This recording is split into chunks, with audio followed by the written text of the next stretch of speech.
Ya, selamat pagi teman-teman semuanya. Selamat bertemu kembali dengan saya Pak Joko dan Pak Nuk. Hari ini kita akan belajar tentang EIJRP tuning dan troubleshooting yang membahas tentang bagaimana peningkatan performa jaringan dengan protokol EIJRP ini.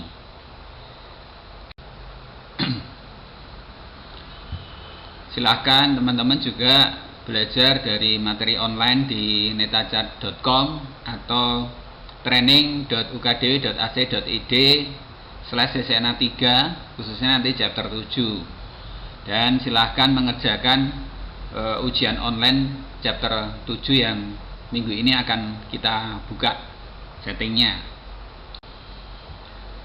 Kuliah pada pagi hari ini, bagian dan tujuan perkuliahan ada dua. Yang pertama adalah tune EIJRP atau tuning EIJRP, yaitu mengkonfigurasi EIJRP untuk meningkatkan kinerja jaringan. Yang pertama ada auto summarization, kemudian mengkonfigurasi default route di setiap jaringan EIJRP, kemudian pengaturan interface. Biasanya nanti ada passive interface. Lalu bagian kedua adalah troubleshooting EIJRP. Jadi memecahkan masalah konfigurasi EIJRP yang secara umum biasanya ada di jaringan skala kecil maupun menengah. Jadi ada proses tools untuk mencari masalah di EIJRP. Kemudian pemecahan masalah tentang neighbor ejection di EIJRP dan entry route. Jikalau pada saat kita melakukan auto summarization ternyata ada route yang tidak ada di dalamnya. Gitu.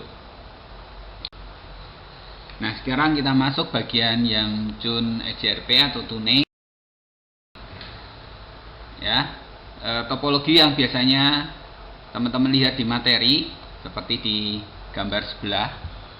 Jadi sebelum kita melakukan tuning untuk fitur-fitur EIJRP, maka Anda harus melakukan konfigurasi dulu di setiap komunikasi di router itu dengan EIJRP. Kemudian interface serial dan bandwidth juga disesuaikan dengan tipe koneksi yang pada topologi jaringan tersebut sebelah ya. Kemudian bandwidth di setiap link serial dipergunakan untuk perhitungan metrik routing, protokol, dan pemilihan path terbaik.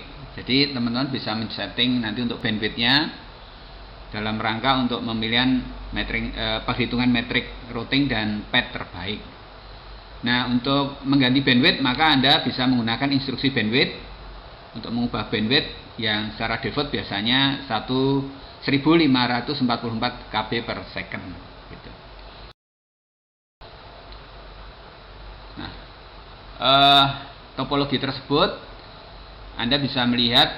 Jadi setting pertama kali Anda melihat nanti perlu Anda setting dengan EIJRP semua, baik di router 1, router 2 maupun router 3. Nah, instruksinya seperti di tampilan tersebut ya, untuk R1, R2, R3 ya. Lalu proses bagaimana kita EIJRP automatic summarization begitu. Jadi route summarization itu merupakan salah satu metode yang umum atau biasa dalam melakukan tuning di EIJRP. Nah, route summarization beroperasi dengan membuat grup dari beberapa network dan menginfokan sebagai satu network besar atau summarize route. Jadi rutenya yang digabungkan. Kalau di gambar tersebut misalnya ada subnet 172.16.1.0, 172.16.2.0, 172.16.3.0 itu di summarize. Maka yang dikirim ke router 2 adalah 172.17.00/30 misalnya. Yang dikirim nanti 172.16.0.0 ya. Sorry. Nah, itu contoh summarize route. Jadi route summarization itu berbeda dengan buat grup tadi, digabungkan begitu ya. EIJRP diaktifkan otomatis untuk mengenali summarization dengan pengalamatan khusus kelas full. Jadi EIJRP nanti secara otomatis akan mengenali subnet jaringan kelas A, B, atau C dan membuat satu entry jaringan atau network dalam tabel routing untuk summary route-nya. Jadi tadi untuk yang saya tadi sempat salah ya. Jadi itu root summarization-nya 172.16.0.0 harusnya gitu. Ya. Nah, ini lanjutan dalam proses automatic summarization. Contohnya ya, persis gambarnya di tadi itu router 1 dan router 2 dikonfigurasi RGRP dulu, pengalapatan IPv4 dengan automatic summarization. R1 terlihat memiliki 3 subnet ya. Ini penjelasan detail tadi ya. 172.16.1.0/24. Yang kedua 2.0/24, yang ketiga 3.0/24. Nah, semua subnet dianggap bagian dari jaringan network kelas besar. Jadi makanya di summarize root-nya 172.16.0.0/16 begitu ya. Di sini ya. Jadi ketika R1 mengirim informasi tabel routing ke R2, maka akan mengirimnya 172.16.0.0/16. Summarize networknya seperti itu. Ya. Itu summarization. Nah, untuk konfigurasi EGRP automatic summarization-nya Anda bisa lihat juga di tampilan gambar. Automatic summarization dinonaktifkan secara default. Jadi nonaktif ya secara defaultnya untuk yang Cisco EOS Release 50 atau 12.2 begitu.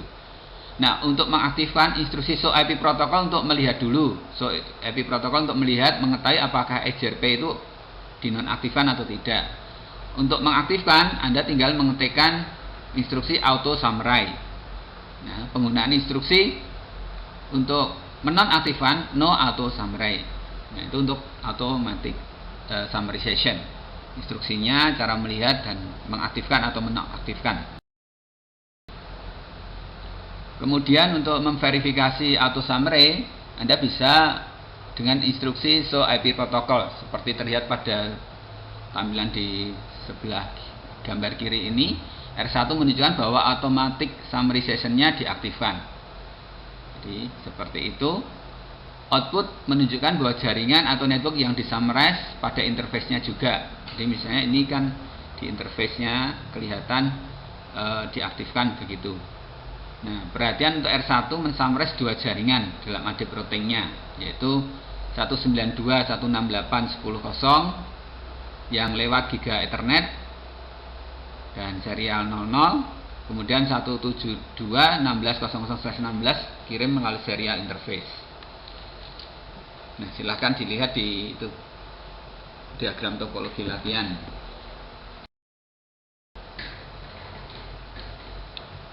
Verifikasi auto summarize di tabel routingnya. Misalnya ini tabel routing R1, R2 terisi subnet jaringan tadi 172.16.0.0/16. Maka keduanya akan mengirim advertise summary route-nya ke R3. Dua-duanya akan mengirim ke R3. Nah, untuk melihat pakai instruksi show IP egrip topologi all links untuk melihat semua incoming EGRP router route-nya. Terlihat di gambar sebelah verifikasi di R3 menerima summary route-nya dari R1 maupun R2. Kelihatan di gambar itu. Ada 2 ya. Catatan penting bahwa hanya satu suksesor yang dipilih. Ya kan, supaya nggak ada loop ya. Jadi bahwa hanya ada satu suksesor yang dipilih sesuai interface bandwidth yang terbesar atau tercepat begitu. Semua all links menampilkan semua update termasuk router dari visible successor di instruksi tadi.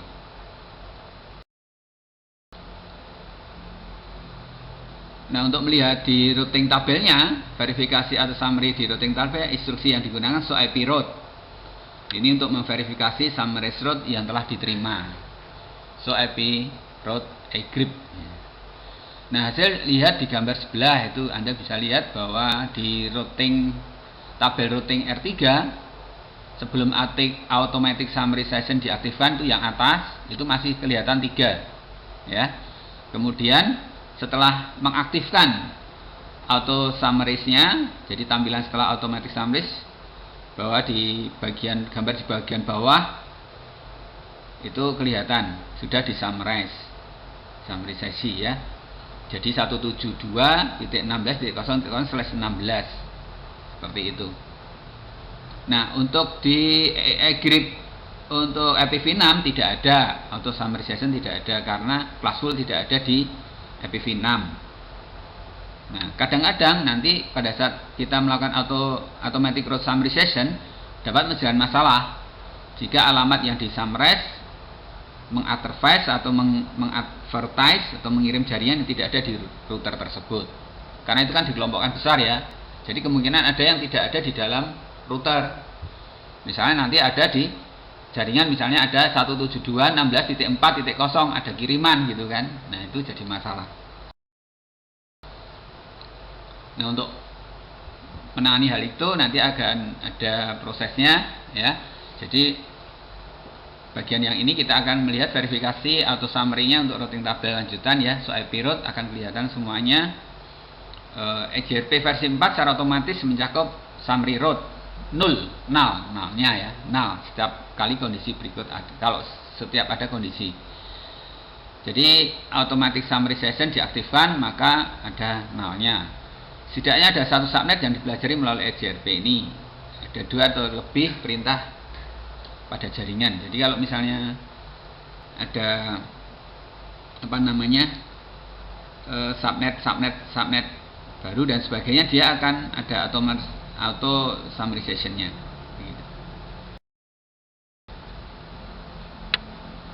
Nah, ini proses summary route mulai dari pertama itu ada apa default route ya, yang lewat ISP itu.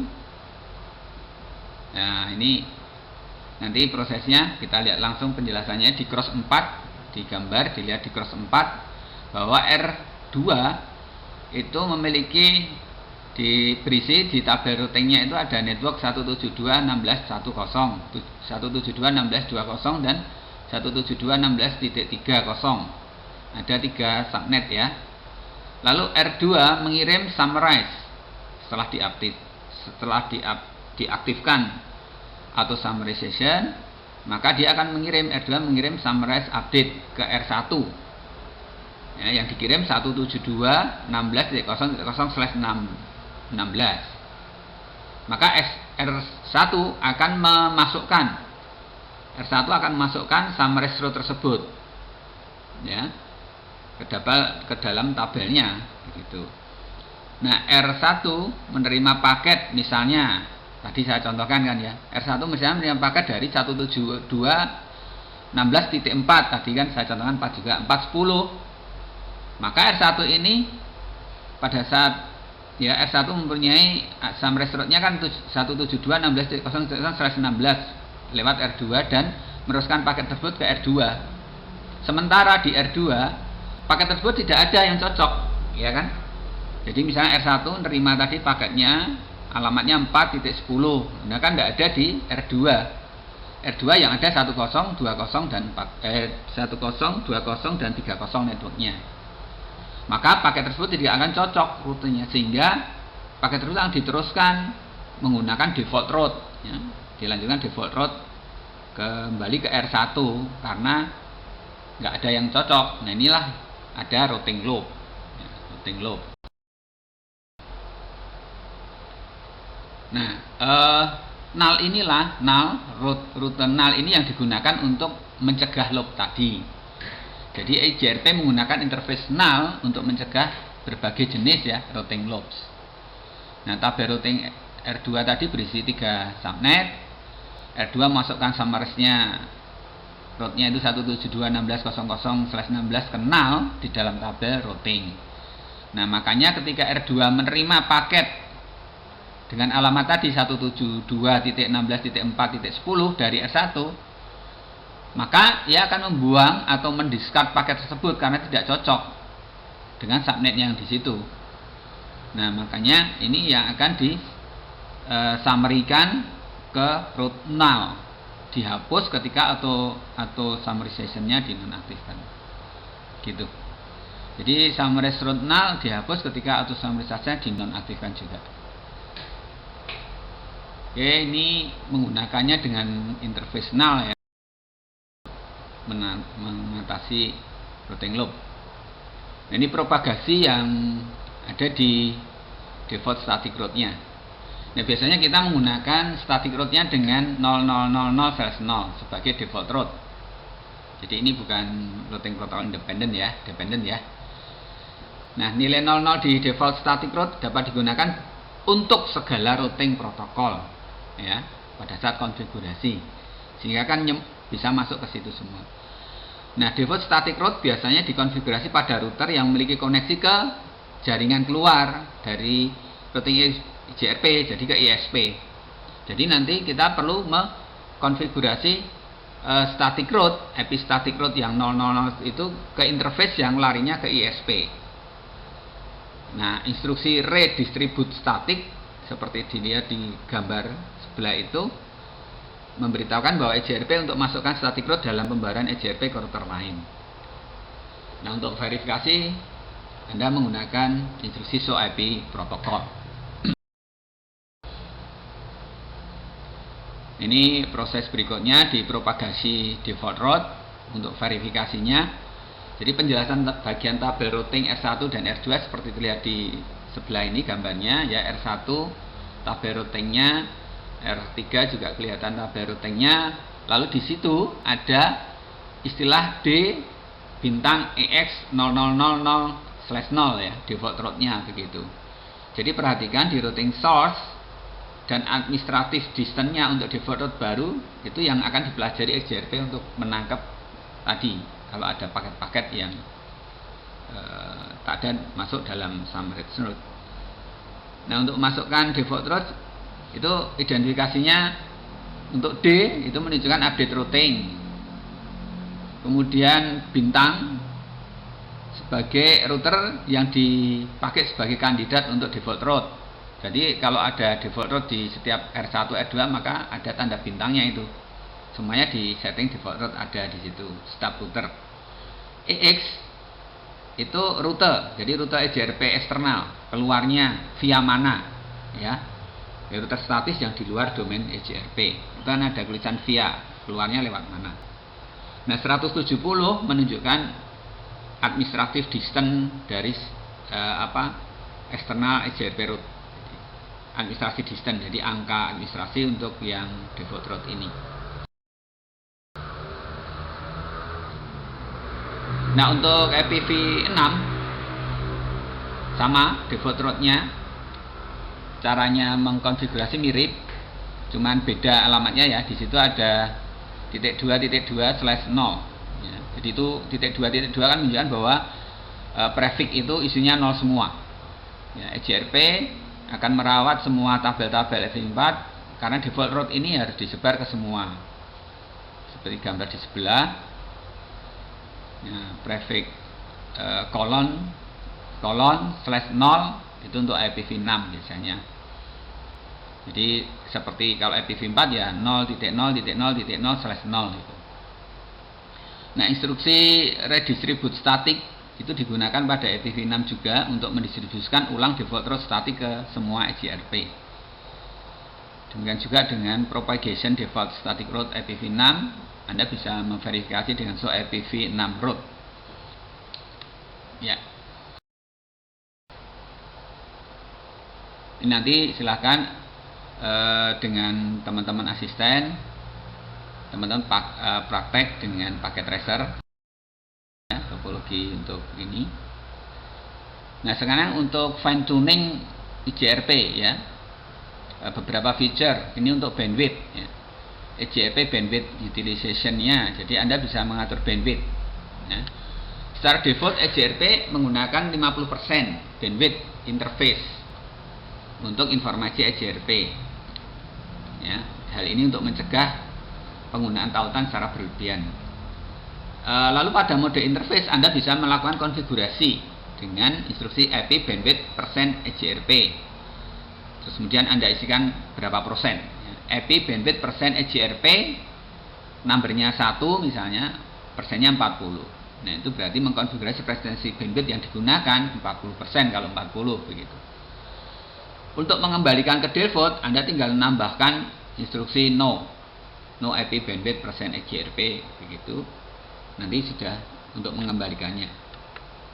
Sama halnya untuk mengkonfigurasi presentasi bandwidth pada IPv6 sama, hanya beda sedikit ya. Caranya dengan the IPv6 bandwidth percent EGRP dan seterusnya. Hanya di situ.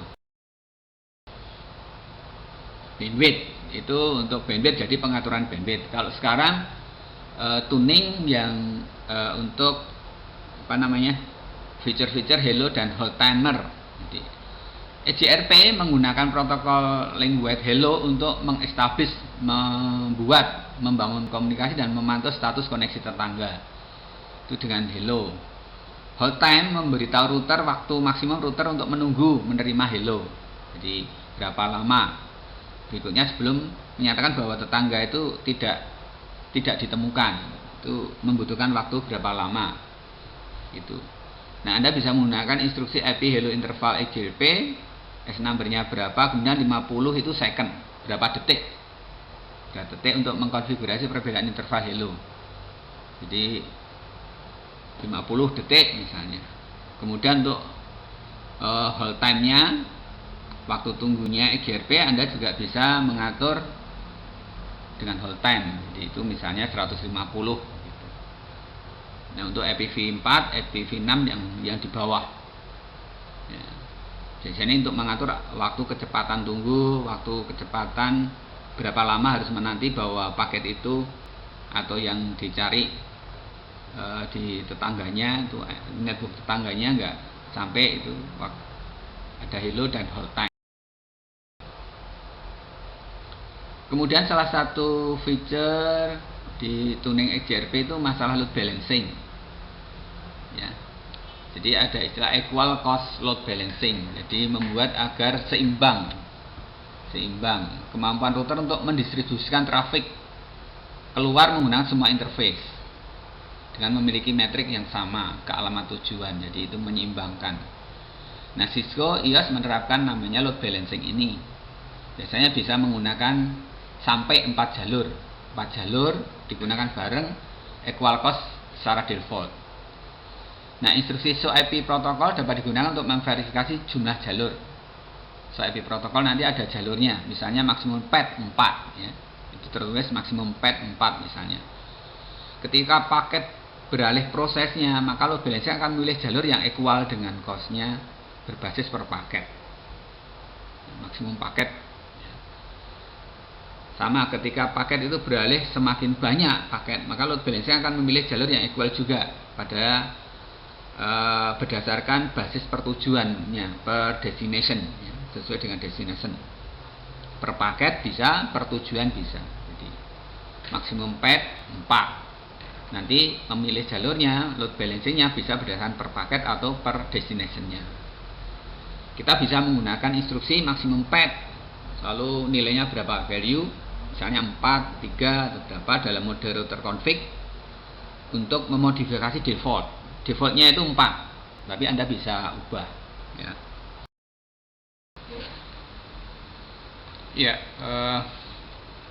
load balancing di IPv4 di R3 terhadap 2 egrip yang sama cost, misalnya rutenya untuk ke jaringan R1 dan R2, maka ini juga perlu load balancing ya. Kemudian Anda bisa melihat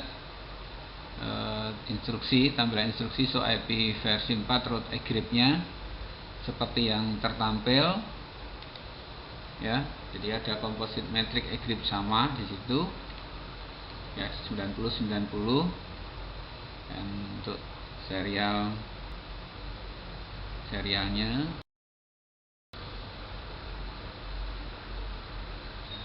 Nah, di egrip versi IPv4 maupun IPv6 juga terdapat penyeimbang trafik atau load balancing ya, dari beberapa rute dengan metrik yang berbeda. Ini disebut unequal load balancing. Jadi membalancing untuk beban trafik yang berbeda, metrik yang berbeda gitu ya. Jadi dengan cara menetapkan nilai menggunakan perintah variance dalam mode router config, memungkinkan EGRP untuk memasukkan beberapa loop free route dengan cost yang tidak sama. Jadi cost yang tidak sama itu yang membuat unequal load balancing. Itu yang dimasukkan dalam tabel routing lokal. Rute yang dipelajari melalui RGRP harus memenuhi dua kriteria. Kriteria yang pertama, rute harus bebas low free, kemudian juga mempertimbangkan untuk feasible successor atau memiliki report distance yang kurang dari total distance. Kemudian metrik road harus lebih rendah daripada metrik yang suksesornya, base roadnya, yaitu di variance konfigurasi di routernya.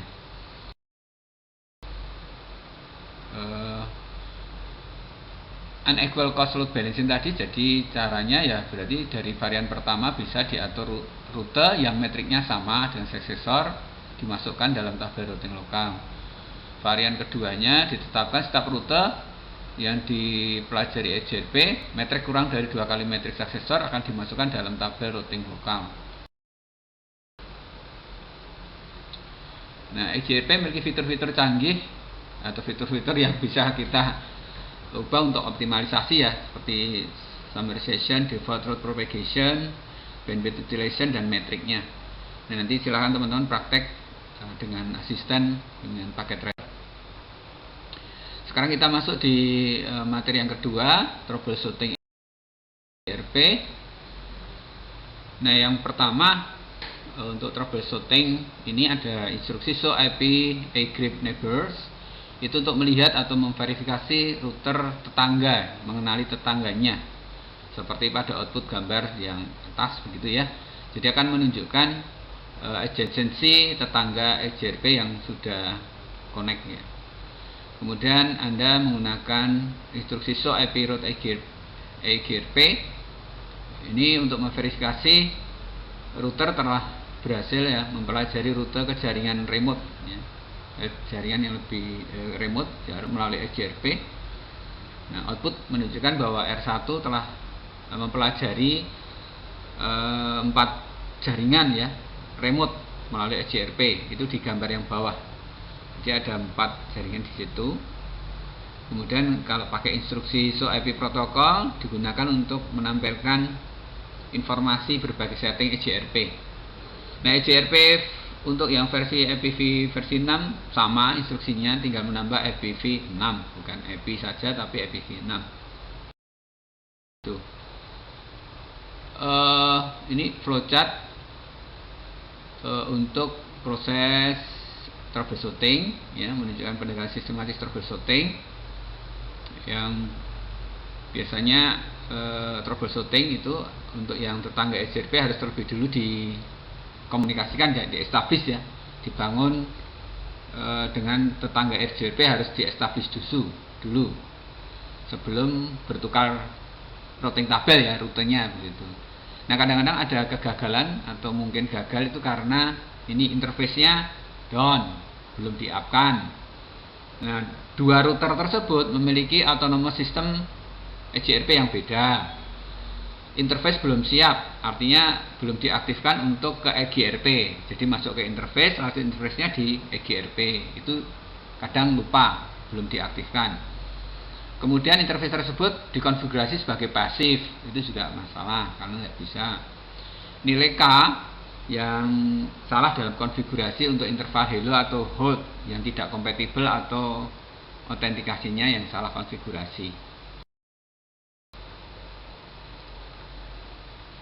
Nah, tapi kalau misalnya sudah agensinya sudah di-establish, router antar tetangga sudah connect, maka EJRP biasanya akan memulai proses pertukaran informasi routing ya.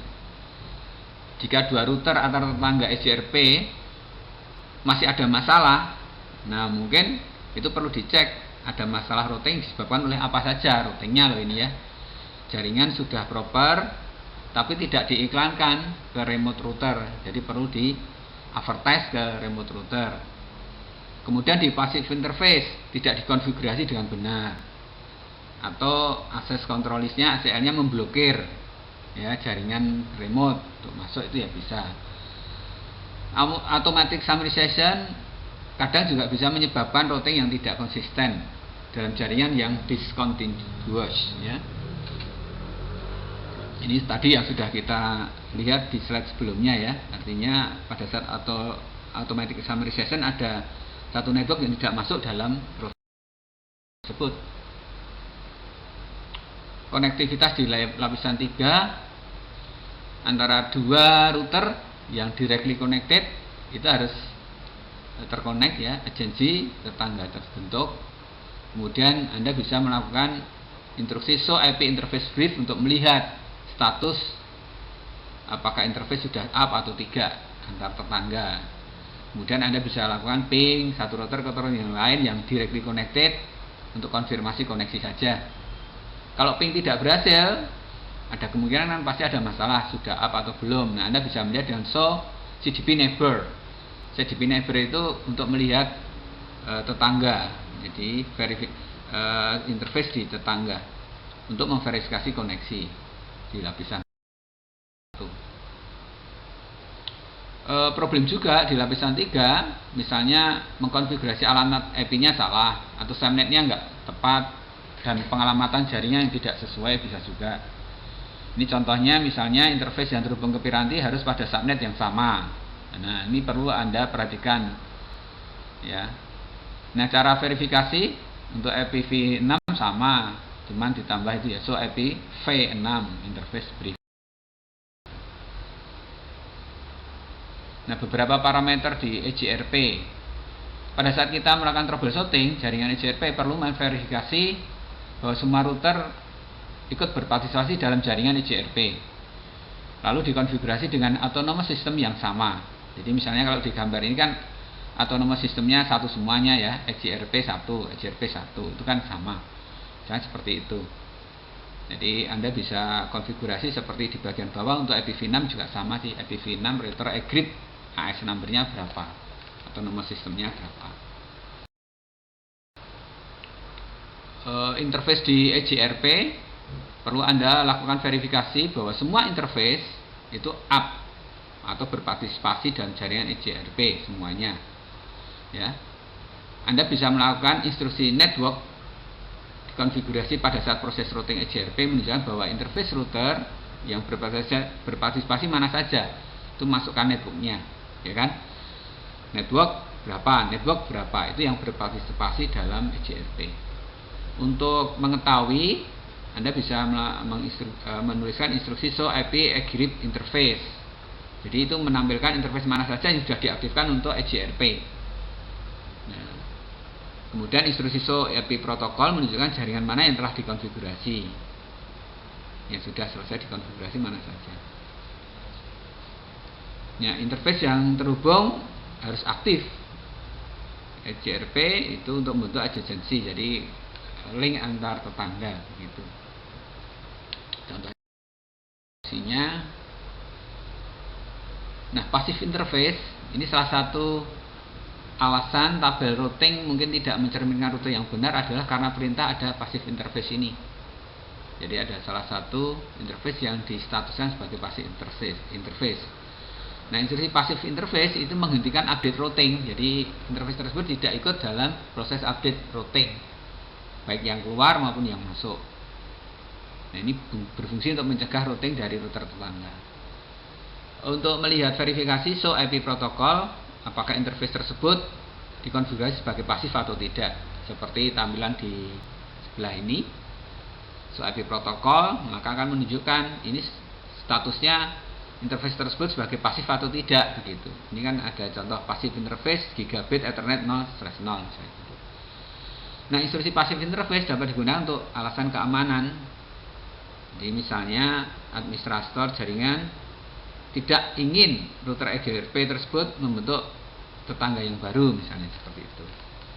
Ya, dengan yang ISP.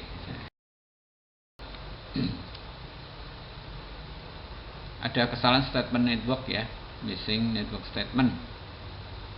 Nah, gambar yang bagian atas sebelah kiri itu ada jaringan 10.10.10.0/24 tidak dapat dijangkau melalui routing EGRP. Bisa verifikasi dengan perintah show IP protokol, menunjukkan bahwa jaringan tersebut tidak dikonfigurasi untuk routing. Nah, makanya output di bagian bawah gambar tersebut kelihatan bagaimana cara menyelesaikan masalah kalau network tersebut belum dimasukkan dalam routing EGRP. Jadi Anda konfigurasi router egrip berapa, networknya berapa dimasukkan. Nah, di output di bagian bawah gambar itu menunjukkan bahwa misalnya masalah dengan mengkonfigurasi routing egrip untuk jaringan yang 10.0.0.0 dimasukkan. Nah, untuk melihat itu ada SOIP protokol. Instruksi IPv6 mirip ya. Jadi Anda bisa coba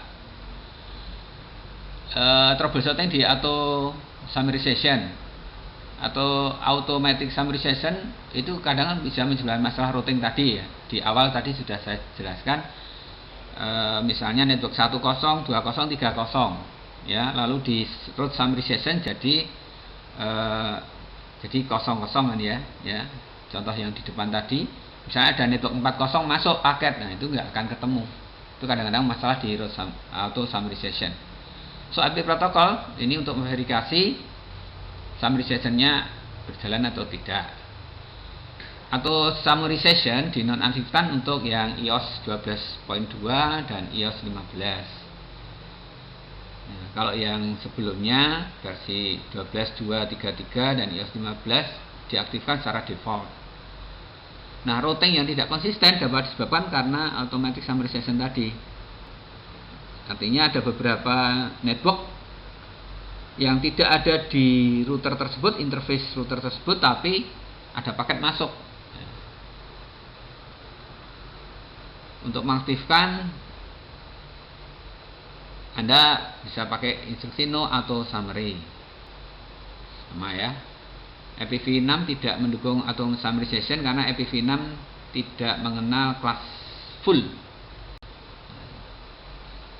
Nah, teman-teman, ini contoh, nanti contoh untuk paket tracer untuk skill integration-nya. Jadi untuk pelatihan teman-teman nanti dengan asisten bisa mencoba ya, nanti diberikan PKA atau PKT ya untuk di pelatihan. Nah, kesimpulan bahwa di dalam kuliah chapter 7 egrip tuning dan troubleshooting ini, yang pertama, konfigurasikan egrip dulu untuk peningkatan kinerja jaringan ya. Lalu troubleshooting itu semua konfigurasi NGRP bisa dicek. Biasanya ini untuk jaringan skala kecil atau menengah ya. Anda